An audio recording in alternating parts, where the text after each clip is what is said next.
Hello everyone, for today's video I'm going to be doing a full review of the Super Mutant set that came out about 10 days ago, maybe 11.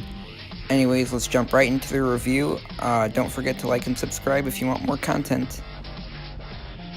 The first weapon that we have is the Brutal Thinner, which is a special category weapon. The weapon has a fire rate of 63, a capacity of 8, mobility of 65, and a power capacity of 50. It also has single shots, chain damage, and poison. When you're using the full Super Mutant set, the poison effect will be increased, which will make it more effective in battle.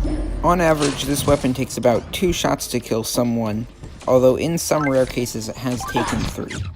One of the reasons why I don't use this weapon regularly are because of the slight delay whenever you pull it out.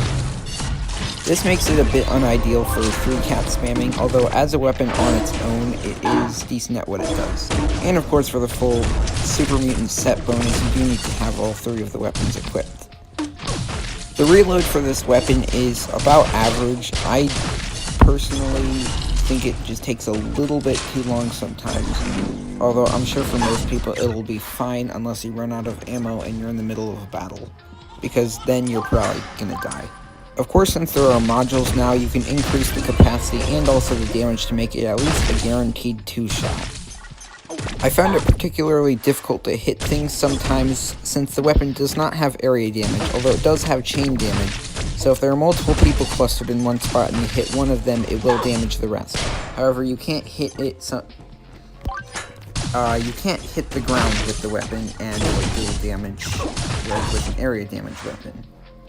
If you're just going to be using this weapon, then it is good on its own, although if you're going to 3-cat spam with it or switch between this and other weapons, it's not the most recommended, since its bullet speed makes it slightly difficult to hit stuff, and most 3-cat spam weapons have either lasers or at least bullets, and also the delay makes it a little unideal for 3-cat spamming, if you want to do that. Otherwise, go ahead and use it.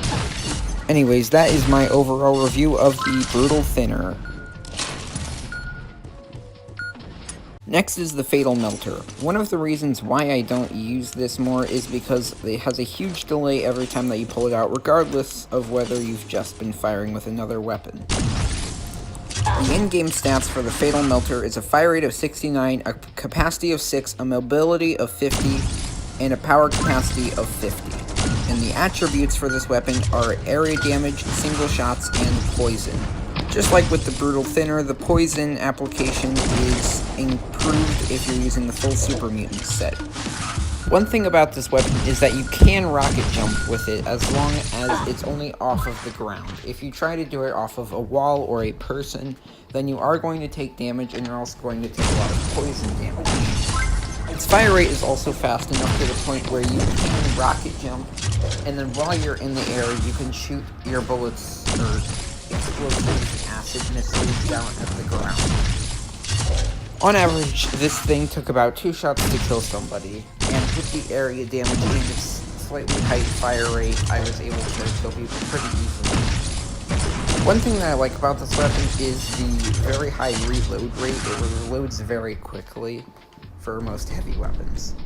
Although if you're going to use this as a 3-cat spam weapon, that's probably not going to work out very well because of the massive delay whether or not you've just been firing with another weapon.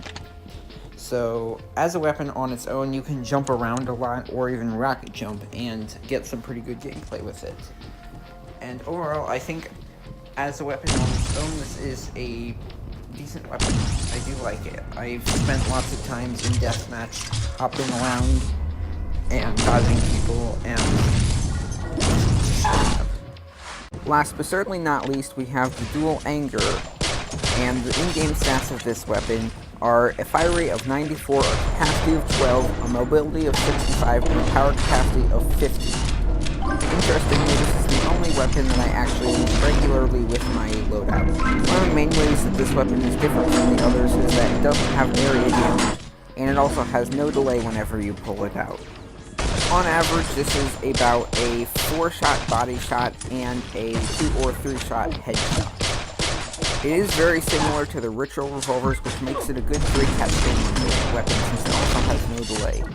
The lifesteal effect on it does not tend to do much unless you're up against an opponent that's usually missing your lot and you have very little health. And if they're easy to hit, then go ahead and finish them off with this weapon, and you'll gain a little bit of health, so you don't drop it. I believe the lifesteal attribute used to be a lot more useful, but now there's not much of a point to it.